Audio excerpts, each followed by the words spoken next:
В России новые суточные антирекорды по COVID-19. Заразилось 36 339 человек, умерло 1036. В Коми тем временем снова идет рост по заражениям. 295 новых случаев за сутки. 5 летальных исходов. Выписано 314 пациентов. Привито первым компонентом 283 130 человек. Москва показательно досрочно вводит локдаун. В столице России он начнется с 28 октября и продлится по 7 ноября.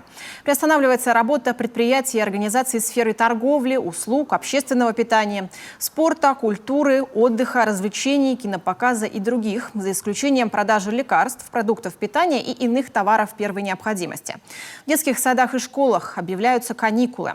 Приостанавливается работа организаций дополнительного образования, спортивных школ, детских кружков и секций.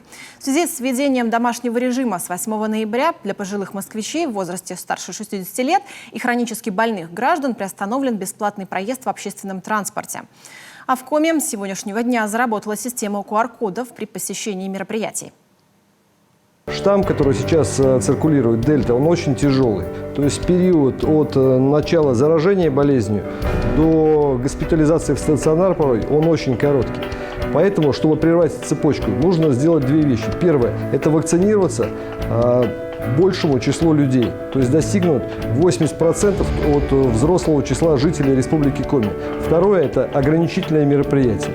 Вот QR-код как раз это одна из мер, с помощью которой мы можем прервать цепочку заболеваемости.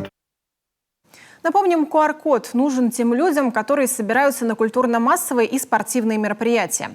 Получить его просто. Если человек уже переболел вирусом или привился и при этом зарегистрирован на госуслугах, то получить код можно в личном кабинете.